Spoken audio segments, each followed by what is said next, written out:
ദക്ഷയെ തൻ്റെ നെഞ്ചോട് ചേർത്ത് പിടിച്ച് പതുക്കെ തലോടിക്കൊണ്ട് ആശ്വസിപ്പിച്ചു. അവളുടെ കണ്ണീർ തുടച്ചുകൊണ്ട് ആ അമ്മ വളരെ ശാന്തമായി പറഞ്ഞു, കരയാതെ മോളെ, അവന് പുറമെ കാണുന്ന ഒരു കടുപ്പവും ഗൗരവവും മാത്രമേ ഉള്ളൂ. ഉള്ളിൽ എൻ്റെ കാശി ഇന്നും പഴയതുപോലെ ശുദ്ധനാണ്. അവന് പറ്റുന്ന തെറ്റുകളെല്ലാം തിരുത്തി കൊടുക്കേണ്ടവർ ചെറുപ്പത്തിലേ പോയില്ലേ മോളെ, എന്ത് ചെയ്യാനാ, എല്ലാം നമ്മുടെ വിധി. പാറുമ്മ ദീർഘശ്വാസത്തോടെ ദക്ഷയുടെ മുഖത്തേക്ക് നോക്കി പുഞ്ചിരിച്ചു. മതി കരഞ്ഞത്, മോൾ എഴുന്നേറ്റ് മുഖമൊക്കെ ഒന്ന് കഴുകിയിട്ട് വന്നേ. ഈ പാറുമ്മ എൻ്റെ മോൾക്ക് നല്ല ചൂടുള്ള ഒരു ചായ ഉണ്ടാക്കി കൊണ്ടുവന്നേരാം എന്ന് പറഞ്ഞുകൊണ്ട് അവർ സ്നേഹത്തോടെ അവളെ നോക്കി. എനിക്ക് ചായ ഒന്നും വേണ്ട പാറുമ്മേ, എനിക്ക് വീട്ടിലോട്ടൊന്ന് വിളിക്കണം. പാറുമ്മയുടെ കയ്യിൽ ഫോണുണ്ടോ?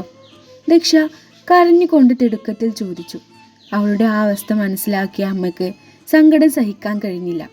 അതിനെന്താ മോളെ, വിളിക്കാലോ, മോൾ ആദ്യം താഴേക്ക് വാ എന്ന് പറഞ്ഞ് പാറുമ്മ ദക്ഷയെയും കൂട്ടി പതുക്കെ താഴേക്ക് നടന്നു.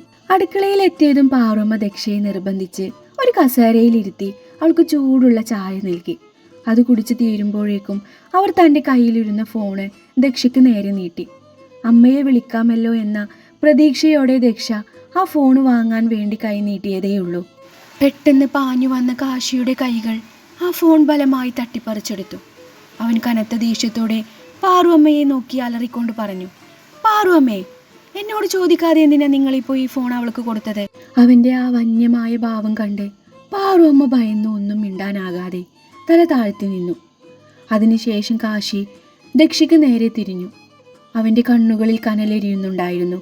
അവൻ ദേഷ്യം കൊണ്ട് വിറക്കുന്ന ശബ്ദത്തിൽ അവളോട് പറഞ്ഞു, നീ ഒന്ന് ഓർത്തോ ദക്ഷ, നിന്റെ വീട്ടിലുള്ളവരുമായി ഫോണിൽ സല്ലപിച്ച് സുഖമായിരിക്കാനല്ല ഞാൻ നിന്നെ ഇങ്ങോട്ട് കെട്ടിയെഴുന്നള്ളിച്ചു കൊണ്ടുവന്നത്. നിന്റെ തന്തയുടെ നാശം അത് കൺമുന്നിൽ കാണാതെ ഈ കാശിനാഥൻ്റെ പക അടങ്ങില്ല. ഇനി മേലിൽ ഇത് ആവർത്തിക്കരുത്. ചെയ്താൽ ഈ കാശിയുടെ യഥാർത്ഥ സ്വഭാവം നീ അറിയും. അത്രയും കടുപ്പത്തിൽ പറഞ്ഞ് ആ ഫോണും വാങ്ങി അവൻ വലിഞ്ഞു മുറുകിയ മുഖത്തോടെ അടുക്കളയിൽ നിന്നും ഇറങ്ങിപ്പോയി. അവൻ പോയ വഴിയിലേക്ക് നോക്കി. തൻ്റെ പ്രതീക്ഷകളെല്ലാം തകർന്ന നിസ്സഹായ അവസ്ഥയിൽ ദക്ഷയുടെ കാലുകൾ തളർന്നു. അവൾ പതുക്കെ ആ അടുക്കളയിലെ തറയിലേക്ക് തകർന്നിരുന്ന് വിങ്ങി വിങ്ങി കരയാൻ തുടങ്ങി. അതിനുശേഷം രാത്രി ആയപ്പോഴാണ് പുറത്തു പോയ കാശി വീണ്ടും ബംഗ്ലാവിലേക്ക് മടങ്ങിയെത്തിയത്. അപ്പോഴും അവൻ്റെ ഉള്ളിലെ ആ കടുത്ത ദേഷ്യവും അസ്വസ്ഥയും അടങ്ങിയിരുന്നില്ല. ലിവിംഗ് റൂമിലെ കസേരയിലേക്ക് അവൻ തളർച്ചയോടെ വന്നിരുന്നു. അവൻ്റെ ആ അവസ്ഥ കണ്ട് സങ്കടത്തോടെ പാറുമ്മ പതുക്കെ അവൻ്റെ അരികിലേക്ക് നടന്നു ചെന്നു. അവൻ്റെ തലയിൽ കൈവച്ചുകൊണ്ട് അവർ പറഞ്ഞു, നീ ഇങ്ങനെ ഒന്നും ചെയ്യല്ല എൻ്റെ കുഞ്ഞെ, അവൾ നിന്നോട് ഒരു തെറ്റും ചെയ്തിട്ടില്ലല്ലോ. ഈ പാറുമ്മക്ക് നന്നായി അറിയാം, പുറമേ നീ എത്രയൊക്കെ പക കാണിച്ചാലും നിന്റെ ഉള്ളിൽ ആ കുട്ടിയോട് സ്നേഹമുണ്ടെന്ന്. അതൊരു പാവം കൊച്ചല്ലടാ. അതിന് അതിൻ്റെ അമ്മയെ കാണാൻ തോന്നുന്നത് ഒരു തെറ്റാണോ?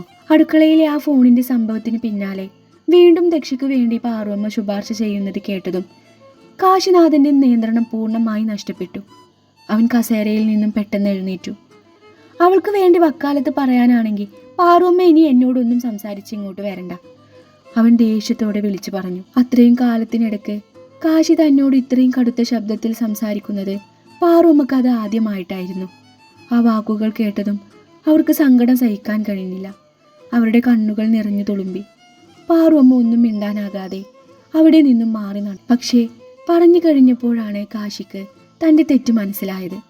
അമ്മയെ പോലെ നോക്കുന്ന പാറു അമ്മയോട് അങ്ങനെ സംസാരിക്കേണ്ടി വന്നതിൽ അവൻ്റെ ഉള്ളം നീറാൻ തുടങ്ങി. ആ വിഷമവും ദക്ഷയോടുള്ള പകയും ഉള്ളിൽ ഒരുപോലെ തിളച്ചു മറിഞ്ഞപ്പോൾ വർഷങ്ങൾക്ക് ശേഷം അവൻ വീണ്ടും ആ പഴയ കറുത്ത വഴിയിലേക്ക് തിരിഞ്ഞു. അവൻ തൻ്റെ മുറിയിലേക്ക് പോയി അലമാരയിൽ ഒളിപ്പിച്ചു വെച്ചിരുന്ന മദ്യക്കുപ്പിയും ഗ്ലാസും പുറത്തെടുത്തു. വിറക്കുന്ന കൈകളോടെ അവൻ ഗ്ലാസ്സിലേക്ക് മദ്യം ഒഴിച്ചു. അതേസമയം താഴെ നിന്നും അവനുള്ള ചായയുമായി മുകളിലേക്ക് വന്നതായിരുന്നു പാറുമ്മ. മുറിയുടെ വാതിൽ തുറന്ന് അകത്തേക്ക് വന്ന അവൻ കണ്ടത് ഗ്ലാസ്സിലേക്ക് മദ്യം പകരുന്ന കാശിയെയാണ്. വർഷങ്ങൾക്ക് ശേഷമുള്ള ആ കാഴ്ച കണ്ട് പാറുമ്മയുടെ കയ്യിലിരുന്ന ചായക്കപ്പ് നേരിയ ശബ്ദത്തോടെ മേശപ്പുറത്തേക്ക് വെച്ചു. അവർ കരഞ്ഞുകൊണ്ട് പറഞ്ഞു, ഓ, എല്ലാം വീണ്ടും തുടങ്ങിക്കോ. എല്ലാം കാണാനും കേൾക്കാനും ഞാൻ മാത്രമല്ലേ ഉള്ളൂ, എൻ്റെ വിധി. പാറുമ്മയുടെ ആ വിലാപം കൂടി കേട്ടതോടെ കാശിക്ക് തൻ്റെ വികാരം നിയന്ത്രിക്കാൻ കഴിഞ്ഞില്ല. ഉള്ളിലെ സങ്കടവും ദേഷ്യവും ഇരട്ടിച്ച അവൻ കയ്യിലിരുന്ന മദ്യ ഗ്ലാസ് നിലത്തേക്ക് ആഞ്ഞെറിഞ്ഞു പൊട്ടിച്ചു. ഗ്ലാസ് കഷ്ണങ്ങൾ തറയിൽ ചിന്നിച്ചെതറി. അവിടെ ഒരൊറ്റ നിമിഷം പോലും നിൽക്കാൻ അവന് കഴിഞ്ഞില്ല. പാറുമ്മയുടെ മുഖത്ത് നോക്കാനാവാതെ അവൻ വേഗത്തിൽ പടികൾ ഇറങ്ങി താഴേക്ക് പോയി. മുറ്റത്ത് കിടന്ന തൻ്റെ വണ്ടി എടുത്തുകൊണ്ട് അവൻ ഇരുട്ടിലേക്ക് പാഞ്ഞുപോയി. അന്ന് രാത്രി അവൻ ആ ബംഗ്ലാവിലേക്ക് മടങ്ങിയെത്തിയില്ല. അന്ന് രാത്രി മുഴുവനും കാശി മടങ്ങി വന്നില്ല. നേരം വെളുത്തിട്ടും പടിപ്പുര വഴിയിലേക്ക് കണ്ണും നട്ടിരിക്കുകയായിരുന്നു പാറുമ്മ. അവർ ബംഗ്ലാവിൻ്റെ പൂമുഖത്തെ തിണ്ണയിൽ വന്നിരുന്ന് വണ്ടിയുടെ ശബ്ദം എവിടെയെങ്കിലും കേൾക്കുന്നുണ്ടോ എന്ന് കാതോർത്തു.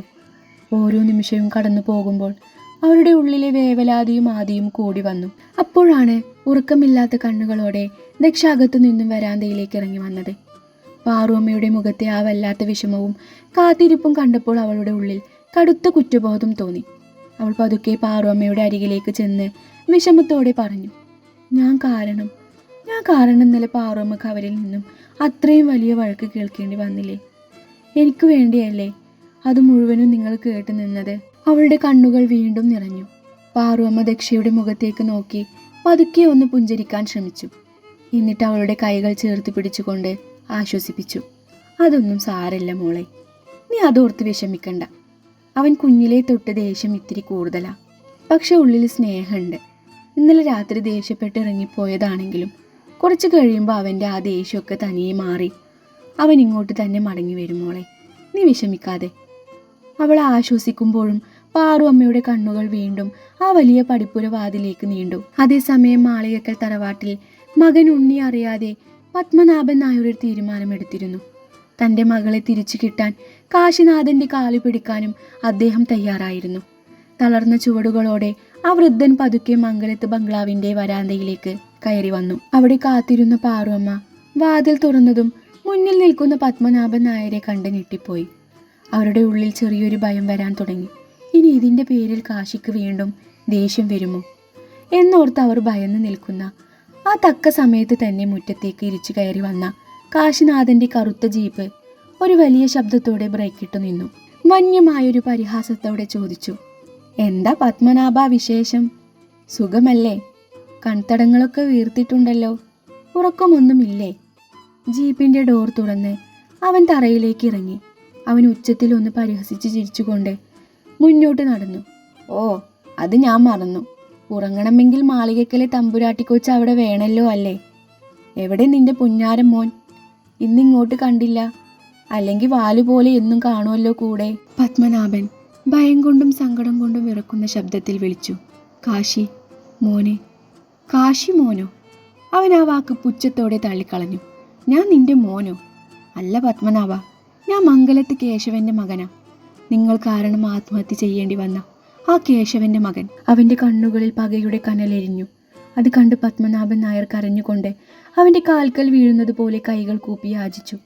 എൻ്റെ മോളെ എനിക്ക് തിരിച്ചു താടാ. അതിന് പകരം നീ എന്നെ എന്ത് വേണമെങ്കിലും ചെയ്തു, എന്ത് ശിക്ഷ വേണമെങ്കിലും ഞാൻ ഏറ്റുവാങ്ങാം. പക്ഷേ കാശിനാഥൻ ഒരു അടി പോലും വിട്ടുകൊടുക്കാൻ തയ്യാറായിരുന്നില്ല. അവൻ്റെ മുഖത്ത് യാതൊരു ഭാവമാറ്റവും ഉണ്ടായില്ല. അവസാന പ്രതീക്ഷയെന്നോണം പത്മനാഭൻ നായർ ചോദിച്ചു, എങ്കിൽ എനിക്ക് എൻ്റെ മോൾ ഒരു തവണയെങ്കിലും ഒന്ന് കാണിച്ചു തരുമോ? ഇല്ല പത്മനാഭ. കാശിനാഥൻ്റെ ശബ്ദം അത്രമേൽ ദയയില്ലാത്തതായിരുന്നു. നീ ഇവിടെ സമയം കളയാതെ ഇറങ്ങിപ്പോ. തൻ്റെ അപേക്ഷകളൊന്നും ആ കഠിന ഹൃദയത്തിൽ മാറ്റമുണ്ടാകാൻ കഴിയില്ലെന്ന് മനസ്സിലായപ്പോൾ പത്മനാഭൻ നായർ പൂർണ്ണമായും നിരാശയോടെ തല താഴ്ത്തി വിങ്ങിപ്പൊട്ടിക്കൊണ്ട് ആ മംഗലത്ത് ബംഗ്ലാവിൻ്റെ പടികളിറങ്ങി മടങ്ങിപ്പോയി. പുറത്ത് നടന്നതൊന്നും അറിയാതെയാണ് ദക്ഷ പതുക്കെ പടികളിറങ്ങി താഴേക്ക് വന്നത്. അവളെ കണ്ടതും കാശി മുഖത്ത് ആ പഴയ പരിഹാസം വരുത്തിക്കൊണ്ട് പറഞ്ഞു, നിന്റെ തന്ത ഇപ്പോൾ ഇവിടെ വന്നിട്ടുണ്ടായിരുന്നു നിന്നെ കാണാൻ വേണ്ടി. അത് കേട്ടതും ദക്ഷയുടെ നെഞ്ച് വല്ലാതെ ഇടിച്ചു. അവൾ കരഞ്ഞുകൊണ്ട് അച്ഛനെ കാണാനുള്ള ആകാംക്ഷയിൽ അവൾ പടിപ്പുര വാതിലിലേക്ക് ഓടി വന്നു നോക്കി. പക്ഷേ അപ്പോഴേക്കും പത്മനാഭൻ നായർ ഒരു നിഴൽ പോലെ ദൂരേക്ക് മറഞ്ഞു പോയിരുന്നു. നിരാശയും കടുത്ത ദേഷ്യവും ഒരുമിച്ച് വന്നപ്പോൾ ദക്ഷയ്ക്ക് തൻ്റെ നിയന്ത്രണം പൂർണ്ണമായും നഷ്ടപ്പെട്ടു. അവൾ കാശിക്ക് നേരെ തിരിഞ്ഞു പോയി അവൻ്റെ ഷർട്ടിൻ്റെ കോളറിൽ മുറുകെ പിടിച്ചു.